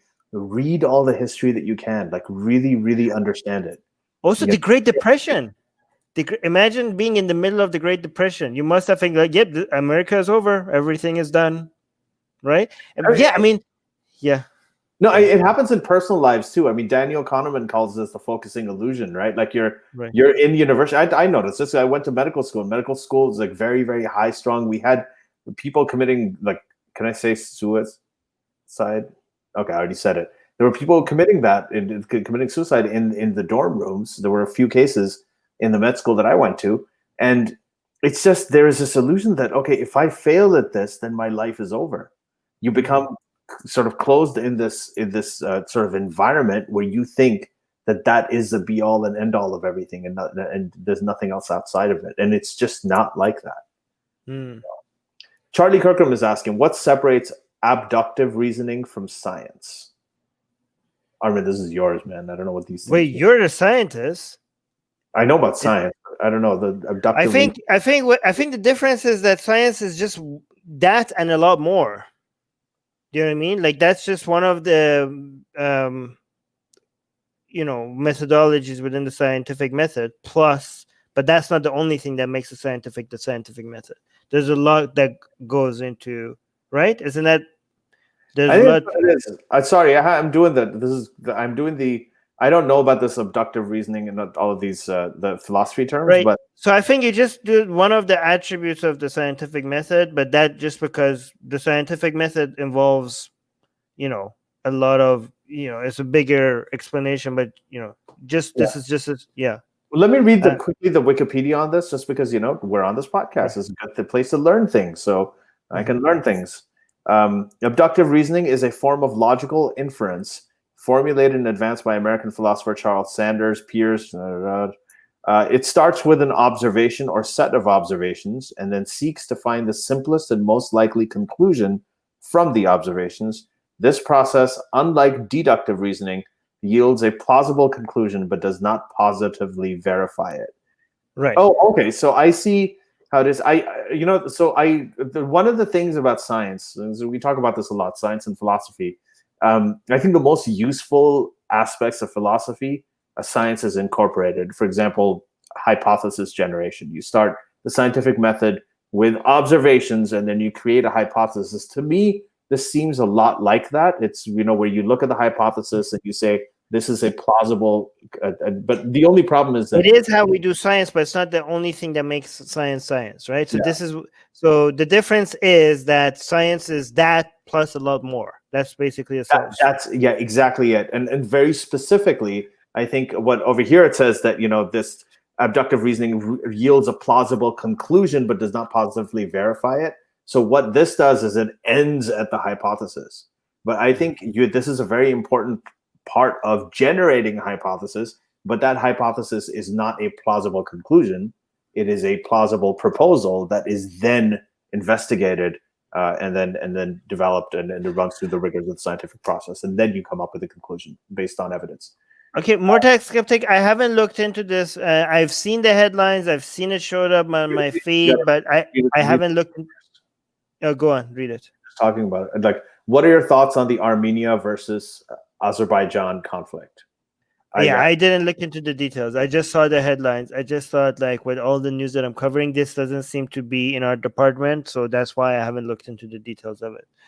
But yeah, I've seen it. I've seen it being talked about all over the place. I just haven't clicked on them yet. Yeah. So Muscal No, saying, are there any positives to organized religion? no, No, there's none. easy. There's zero. Everything you have in organized religion that comes across as a positive, this is really important to understand. Everything is also available in the secular realm. Everything, Well, and basically, organized religion has hijacked those and monopolized those Yeah. things. Like people like, oh, but organized religion does charity. No, it's not that it does charity. It has monopolized charity, makes it harder for more legitimate organizations to do charity because of the tax exemptions and the favorable treatments that they get, and also the loopholes that they have, and the fact that they don't have to be as transparent, and the fact that they're not that as effective, and they waste a lot of money on promoting their religion rather than actually doing real charity. So what happens that even if they are doing those good things, if it was being done outside of organized religion, they would have been done better. And by monopolizing them, they're basically not leaving room for other people to do those things better. So even when they pretend that they're doing good, they're doing harm by doing those things. They're not actually helping. Yeah, and I have to say, there's another thing about this organized religion. Not only does everything organized religion that is good is not exclusive to it, but the stuff in organized religion that is bad is often unique to it. There are specific things that it says that are bad that only exist in organized religion, do not exist in the secular realm. Katie Rin is saying Jainism is just veganism on steroids. That's right, but there is a rational argument and an ethical argument for veganism that is based on evidence, and that is. You went silent, Armin. Are you muted? Yeah, sorry. I was gonna say sorry, there was a plane, that's why I muted myself. I was just gonna say no, I disagree. There is no rational argument for veganism. I'll challenge you. I challenge every single one of you on that. Okay. There, Well, so I do think that there is, and then, no. but that would be another episode. I don't think You it's. want to debate that with me, Ali? Do you want to be the pro-vegan and I be the anti-vegan? You know, I notice a lot of people say like, I'm not vegan, but I see the point of veganism. I go beyond that. I'm not vegan, and I will defend not being vegan. Okay, I will defend not being a vegan. Yeah, I don't think that. Yeah, so I think that there are very good rational anti-vegan arguments, and there's very good rational vegan arguments too. Pro-vegan. well, one of them is right and the other one is wrong. Well, They can't both be wrong. no, and the arguments for veganism are actually more based on things like factory farming, the ones that I find most convincing. But that's Well, not. yeah, I'm against factory farming as well. That There you go. doesn't mean We probably will agree on everything that we're talking about. So, okay. all right. So Wait, did we? Oh, yeah, we already did that. Okay, go on. all right. So, question from P. Your thoughts on the conflict in Armenia and Azerbaijan over the. Oh, we did that. Oh, we already. We said that. He just added more detail to it, but. Oh, he did. Let's actually read it then. Over the contested territory of Nagorno-Karabakh plus the Turkish and Russian presence. Oh my God, you confused me even more. So we're gonna. We don't. I'll read up. I thought that there's no like dogma angle to this, so that's why I haven't looked into it, especially with all the other stuff that's going on right now. I thought like, oh my God, why is there another thing that I have to look into? If you guys wanted me to look into, I will look into that, but I'm not very motivated right now. But go on.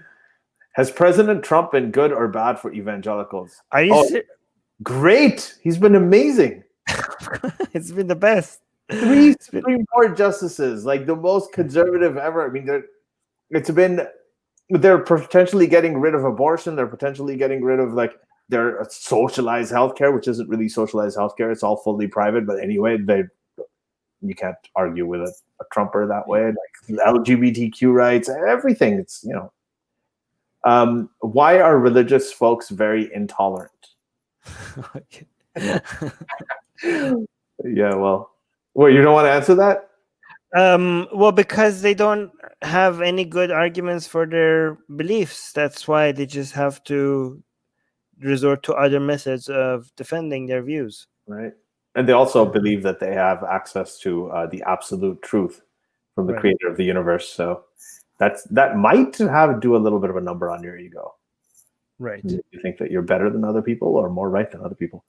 Creighton is saying, I see the possibility of Islam winning because of nukes. The Christians didn't have them when they used to burn witches. Thought? I mean, Islam's an idea. They don't have Islam. You guys are mixing Muslims and Islam and ideological battles with political ones as if they're interchangeable. I don't think it's that simple, right? Like Islam is not going to win because military power, right? Islam as an ideology, if it has to win, it has to be through brainwashing or convincing people that it's legit. I mean, military power is not. I mean, the Iranian government had military power over its own people, very tight control over its own people for the past 40 years, and half of the people in Iran left Islam in the past 40 years within their lifetime. So if that doesn't show you the military power, that doesn't mean Islam is going to win. I don't know what does, right? I see the possibility of Islam being obliterated. Well, not Islam, but some of these. I think what you're talking about, the two, like Pakistan has nuclear weapons. If they ever use them, they're going to get obliterated. If they ever use them, they're going to absolutely be destroyed. The Islamic Republic of Pakistan, the second largest or third largest Muslim majority country in the world. They will never be used. Country in the world. Muslim population. And then Iran, if Iran has nukes they ever use, they're going to be completely obliterated. I mean, there's no... the point is not to use them. The point is to have them so nobody messes with you, right? But again, that's a different battle. That military, arms race is a different fight compared to the ideological battle that we're fighting. You fight that ideological battle with podcasts like these, right? Yeah. Oh, by the way, it is International Podcast Day. Oh, Josh is saying, "Damn, thank you for mentioning how polls and stats work." Actually, you know what? While I was talking about it, I'm thinking I'm gonna actually make a post on this too. I'll put it up there. So yeah, of course, I hope more people understand it. Symphonic emotions again. Islamic socialism is on the rise in Bangladesh. I can tell. Maybe in Pakistan too. Reading of Ali Shariati, an inspiration from Maulana Bashani. Oh, Ali Shariati, that was yeah. He had a lot of influence. So yeah, I hear you. I don't know that much about the But rise. finish this thought. Is this a comment? Is that a question? Just finish it because it's interesting. Read it full. That's part one. Oh, okay. So that's part one is increasing. No. Okay. And post-colonial theories and subaltern theories is playing prime role in Islamic socialism narrative. All right, this is coming. Susanna is saying Atheist Republic is going to do illustrated hadith. That is going to be hilarious. Yes, but only once we hit 200 patrons. Can you do you need to start with that fly, dipping the wings of the fly in the fluid? No, we're gonna start with the monkey stoning. You know what? There's so many to choose. I can't even imagine. That's going to be amazing. That's going to be incredible. Yes. Illustrated hadith. That's what you need. Yes. That's exactly what you need. And you know what? Don't go overboard. Don't try to do it. Just illustrate them exactly the way they are. That's all you need to do. Completely authentic. Hold on. Yeah. Where's my... Lois is saying, have you seen the Lego Bible? You must check it out. I have not seen the Lego Bible. Hold on. It was right here, my Lego Bible. Somebody took my Lego Bible. Hold on. I'll be right back. Oh, yeah? Oh, my God. That's so cool. The Brick Bible for kids. Guys, where's my Lego Bible? Armin is looking for his Lego. Who are you asking? Armin has a staff of... What the hell is right here? I always have my Lego Bible right here. Somebody took it. This is hilarious to watch. Armin's freaking out because he doesn't have his Lego Bible. No, anyway. the one time somebody mentions the Lego Bible, it's not here. It's always here. What the hell? I was going to. In any case, let's move on. Right. Oh, God damn it! I was like, this is such a great opportunity for me to show it to everyone. Okay. So Muscal saying, do either of you recommend parents teach their children about religion? Yes. 1,000 times. It's so important for parents to now. Do they teach their kids religion? Do they indoctrinate them and tell them to? No, I don't think the parents should do that. I actually think that's child abuse.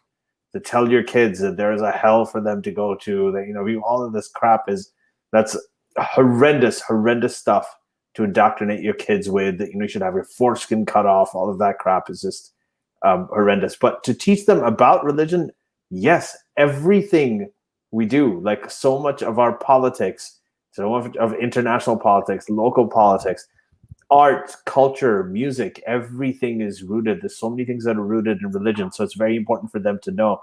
The other thing is, the more religions you teach them about, if you teach them that, okay, we come from a Muslim family, our ancestors were Muslim, but there are Christian people at your school, and there's atheists, and there's the more you teach them about it, the more they realize that, oh shit, it depends on where you're born. So what value does it really have anyway? That's a very powerful thing. Well, I mean, I don't know though. It's not do you either of you think parents recommend? Yeah, okay. Yeah, I do recommend it. If the question was, do you think they should? There's no should, okay? But if I recommend it, yes, I do recommend it. Yeah, so do I. If either of you could have one superpower, what is it and why? Easy one for me. Which one? Go back in time. Oh, time travel? No, not like thousands of years, like 5 days, 4 days. Basically, I could save and go back and make a mistake. If I ever made a mistake, and just go back and then why are you restricting it? You have a superpower, Armin. You can why are you restricting it? No, I just want 4 or 5 days. Just say I want. No, I know, but that's how I would use. No, time travel. I could rewind and replay everything. Like you go back 5 years, 10 years, 5 minutes, 10 minutes, thousands of years, I could just basically, time travel, basically time travel. Yeah. But I could also, I could look at, So if I went back 5 years, you know how many things I would change about my activism? That would be amazing. Yeah. I was going to think, I actually really would want the superpower to be able to fly. Want to be able to fly. What a waste. Come on. I know, but now you mentioned time travel, I would prefer time travel. I'd rather just go to the future where people can fly. And people can fly. You can always use those jet things that, people fly around on. Do you know the possibilities that it's a simple superpower, but it's basically the people don't understand that it's unlimited, but it's about things. Basically, it's a superpower that you could get all other superpowers with it. You know what I mean? Right? You get shot out, somebody shoots at you, you just pause time. You're immortal, basically. You're immortal, plus you could fix all your mistakes, plus you could know every scenario that is going to happen because you could experience every scenario that happens. It's basically seeing in the future. Just rewinding times gives you the ability to see in the future, become immortal, fix all your mistakes, and basically every other superpower that you could think of, I could tell you how you could obtain them with this one simple superpower of being able to rewind time. Mm-hmm. I love it. Okay, that's great. I agree with you, actually. Anne Marin, do you have any thoughts on Biden saying "Inshallah" during the debate? Oh yeah, is it often used with a questioning tone like that? I've never heard it like that before, but I'm no expert. Yes, so he did that, Armin. Yes. Wait, what the hell? I missed that part. So here's the context. I'll tell you exactly how it happened. Trump was talking about his healthcare plan. He's like, "Yeah, we got to get rid of Obamacare." They said, "Well, you don't have an alternative." He's like, "I do have an alternative. It'll be out in a couple of weeks." And he's been saying that for 4 years. That, just a couple of weeks, couple of years. I do have a healthcare plan that's an alternative. So when he said it's going to be out soon, then Biden said, "When? When is it going to be out? Inshallah." Like, wait, why did he do that? Because inshallah, like in some Muslim cultures, right, is used as a way of saying that it's never going to happen. Okay. Yeah, that's not the explanation I needed. I'm asking why would Biden use it? That's not what I'm saying. I don't know. I think why would he use? Because there's a lot of Muslim people who listen to it. They went nuts. Muslim Twitter was so happy. They were super happy. He did it because of Michigan. It's a swing state. I don't know how to feel about this right now. I mean, just inshallah. It's not like he said, yes, and we must line together the soldiers of Allah. And you think that's what I think? You think that's what I'm thinking about right now? You think that's what do you think I do the fear-mongering thing? I am 100% sure that's what you're thinking right now. I'm kidding. I know, but I don't think it's that much of a concept. I thought it was kind of cute, honestly. I don't think. Yeah, but I don't care about what you think. I think strategically, what's that going to lead into? Do you know what I mean? Like, if it could be used for fear-mongering. Do you know what I mean? Fear? Oh no, that's not. But that's not what the context. Go back and look at the clip. That's not what you think, okay? But that's not what I'm saying. What you think? I'm talking about how it could be perceived. Just because you don't see it like that, that doesn't mean it's not going to come across like that. Right wingers who are so scared about impending jihad and creeping Sharia are going to start freaking out and say that this is a signal. But overall, for what Biden needs to do strategically. So do you understand that I'm thinking about it from a more of a strategic sense rather than me saying like, oh my God, this means Biden is like giving into Sharia? Do you understand the difference between those two positions? I understand it, Armin. I'm joking around here, but I'm also saying that even strategically, this benefits him more because of the Michigan thing. So I haven't been around a long while. This is my favorite channel. Really missed you both. Thank you. We missed you too, and keep coming back. Yeah, come back. Yes. Let's end this here because I don't want this to go for too long. Oh wait, actually, let me just do this big one. Okay. This is a big question. So Josh is saying, is not Iran a greater threat after Trump withdrawing from the nuclear deal? It seems to me that they are, having increased their concentration of uranium, advancing new generations of centrifuges, and obviously Gulf monarchies consolidating around Israel given the threat of Iran, which isn't a coincidence. So yes and no. Iran is a bigger threat after because of Trump pulling out of the deal.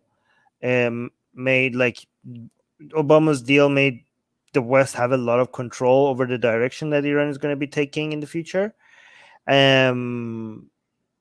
So that is true.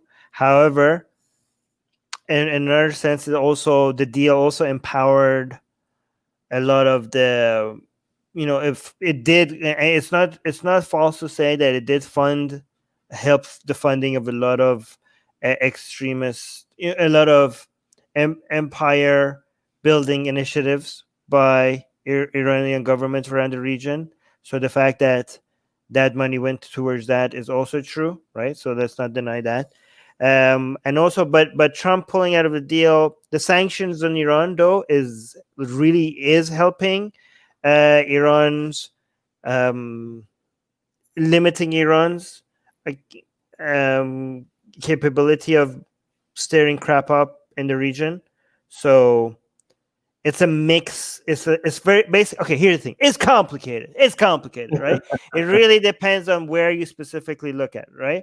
So it's kind of like it's like a monster that you had on chains, and now the chain is loose, but it's also starving now because of the sanctions, right? So it's less limited on what it can do, but it's also much less funded on what it can do, and compared to before. So again, they're trying to this is pushing Iran into the arms of China and Russia a lot more. And it's kind of the sanctions also has limited effect because it's the it has a huge effect, but it's becoming more limited because there's too many countries that are being added to the sanctioned list by United States. So now they're just building their own trading cartel that they deal with each other. So it's like they're making it more and more close to a situation whereas if there is no sanctions, right? So but again, it was a bad idea to move out of the deal. Definitely, it did put Iran in a much stronger position if you just focus on the deal. However, that does not deny the fact that the deal was a lot of the financial progress that Iran was making because from trade and opening its borders to other people. A lot of that money was going to be funneled and were being funneled to to Terry's activity. Is that what we're calling it, right? To funding Terry's activities in the region, and and basically Iran's influence growing in the region as well. So again, it's a mixed situation. And so some of it was removed, but some of it was added. The net effect depends on if you focus on the deal itself or if you focus on the deal plus the sanctions after. Again, it's complicated. Yeah, I think I want to just add one thing to this. Like these recent alliances with the UAE and with Bahrain, and getting airspace over Saudi Arabia. This is sort of setting up a conflict and a contest of different geopolitical paradigms. Where Iran has this like classic, okay, we're going to resist. We're going to have the border of Syria, the border of Israel, the border of Lebanon, and where we've got our Bahrain proxies, and we're going to fight against. And that's really an old model. On the other hand, the UAE and Bahrain and Israel. So Israel's like the non-Arab economic powerhouse in the Middle East. The UAE is one of the Arab powerhouses. Bahrain's an economic powerhouse. Saudi Arabia is an economic powerhouse.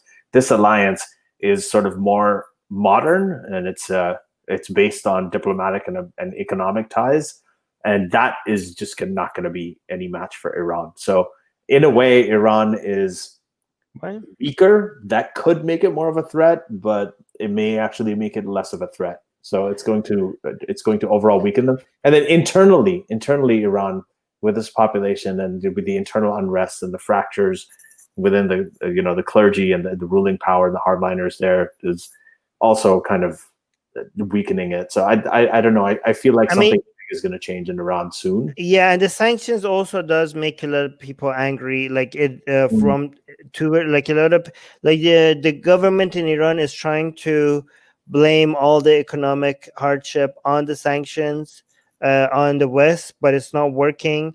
a lot of the people in Iran are saying, well, this is the sanctions wouldn't have happened if you weren't in power anyways, and a lot of the economic hardship is because of your mismanagement as well. So it is having the effect that the Trump administration wants in creating more dissent from within against the Iranian government, and that's the Achilles heel of the Iranian government is for them to be attacked from within, from its own people, right? So it's the sanctions are working on that, and the Iran government's proxies are less funded than before. I mean, they are hardliners, so a lot of them will die for this regime anyways, but it does have an effect if you can't pay them. A lot of them are not getting paid, and this cannot, like, if they don't find another way to pay them, this might also have a serious effect. Like, a lot of these proxies are not going to remain loyal if they're not funded by the Iranian regime. So that might have but we'll see. Again, China might come to the rescue, unfortunately. But anyways, read this one. Those are encouraging words. China might come to the rescue. Katie Wren is saying, in my opinion, people often stick to religion because of the art and tradition. So we need to snatch them away so that religions will only be left with stupid ideas and it will die. No, we need to be able to teach people that they could enjoy the art and the tradition without believing in it. Yes. Yeah, but that is what she's saying. She's saying take the art and the tradition, hijack them away from religion, take them away from religion, or take them back, actually. So that the religions will only be left with the stupid ideas. And that is exactly, so I haven't done this in a very long time. I'm going to plug my book. It's exactly what it's about. It's about keeping that, the art, the tradition, the things that you like, the good things, keeping that, secularizing it, secularize the holidays, secularize the good traditions, secularize all the parties and the food and all of that yummy stuff. And so that you just strip religion from that and you just leave religion as this pure ideological, just psychotic babble, right? That's what you want to do. Hey, so I completely no offense to psychotic people. That's a serious illness. All right. Okay. I'm here on the receiving end of fat shaming, and then whatever. Well, because you're fat, and that's a health issue as well. Okay, so being psychotic is not a health issue. All right, it is. That's what I said. It's a health issue to them. They're the victim, and you are a victim of your own fatness as well. I am horizontally challenged. I am not fat. Very horizontally challenged. No, I'm not. My BMI is not in the morbidly obese category. Jesus Christ. I have love handles. And occasionally when I run, I hear applause behind me, and it turns out it's just my ass cheeks hitting against each other. Hey, stop! Hey, you open this up. Right. I can't say ass cheeks and then say you open this up. Hey, I love Armin from the heart of my bottom. I want to explain to religious folks that one doesn't need to follow a faith to have morals and values. Any resources I can share with them. You can buy my book, Why There's No God. There's an entire chapter on that. Yes, there's a chapter on this very topic. Yay. Thank you, Moose, for giving me the opportunity to plug my own book. Yeah, we're just plugging books today. I also want to we had except the Lego. Previous guest we had on the show is Phil Zuckerman. Phil Zuckerman wrote an excellent book, that I actually did a blurb for, called What It Means to Be Moral, Why Religion is Not Necessary for Living and the Life. And he goes wait. If you buy his book, you have to read that entire book to get to that answer. But if you buy my book, I explain all of that in just one of the chapters of this book. And it's a very easy read, idea. I still recommend Armin's and book. It's cheaper than that book. So I recommend my book. Oh my God, you put me in a tough spot there. That's it. We're not doing more. We're not doing more. Just one more. Okay, one more, because this person. One last question. What do you think about atheism in India? Do you think it would grow, or the religious guys will take over the youth? I think atheism is going to grow everywhere. As much as all of this Hindutva stuff has been going on, like with these Hindu nationalists just going after Armin all the time, which by the way, he exposed absolutely beautifully just in time for Blasphemy Day today. I've heard from even more people in India who are completely rational. Most people are okay, and I have I think that atheism has a bright future everywhere. Follow this guy who got the award, Richard Dawkins Award this year. Okay, one of my favorite Urdu poets, lyricists. Recently, his name's Javed Akhtar. And he is, he grew up in a Muslim family. He's a vocal atheist, and he has been for decades. And he's spoken about it very, very openly. So I think that there are some great, and the Hindutva people hate him too, because they think he's a closet jihadist when he's the exact opposite. Right. So I think that that's the go-to assumption for everybody they disagree with. Oh, you don't like Hindutva? Closet jihadists. I mean, we're not closet jihadists. We're openly jihadists. We're secular jihadists. Yeah, so I think it's got a very bright future as long as it stays away from this Hindu nationalism. It's got a very bright future. Do you know because of Sexy Cali, atheism was trending on Twitter in India for the very first time? And that was because of Sexy Cali. No, it was because of Armin Navabi. Sexy Cali isn't real. Armin Navabi is real. Well, I mean, hey, don't tell my girlfriend that she's not real, okay? No, yeah. I couldn't. Yeah. Well, yeah, and also Katie saying have him on the show if possible. Katie, he is so famous. You have no idea how famous this guy is. Like he works in the Bollywood film industry, writes everything, and he is the absolute. I would love to have him on, but I don't know if I can ever get on his radar. Like he's incredible. And this is a country of I don't know how many billion people, so it's going to be really tough. But let's see. Try. We'll try. Know. I don't know how to reach him, but we'll see. Guys, make sure you subscribe. Subscribe, every single one of you. Hey, I've been doing this yelling thing on Atheist Republic. It works, I think. Okay, so you just have to yell. Can you do it? Try yell at the camera. Tell people to subscribe. I can't yell. I think I'm physiologically incapable of yelling. Yeah, I can't even imagine you yelling.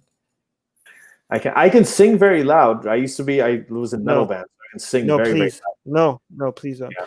But I can't yell here, especially since it's in my home right now. There's a 4-year-old sleeping, which I just do this. Like, hey, subscribe, every single one of you. This is a demand. Everyone watching right now, subscribe to the channel right now. See, that's how it works. Oh my God! No, Mars, what are you doing? No, Mars, I will ban you. Actually, can I? Mute. Okay, I muted them. Guys, I saved you all. Let me mod Mars. I just muted. Wait, how do I? Oh shit! I'm not even. I'm on my way. No, wait, I muted myself. Guys, we're gonna get a copyright strike. This is serious. Don't do that. That was horrible. That was really bad. Oh no! God damn it, guys! What did you do? What did you guys do? That's horrible. That's so bad. Okay. Armin has absolutely no sense of music, I have to tell you. None whatsoever. Okay. All right, guys. Thank you very much. This was awesome. From me, Armin, and my love handles. We are going to see you next time. We have more interviews lined up this upcoming month. So I think that it's going to be a lot of fun. Yes. But thank you for joining us. We'd always love doing these, Ask Us Anything things. Thank you, everyone, and see you again soon. Bye. Subscribe. Subscribe!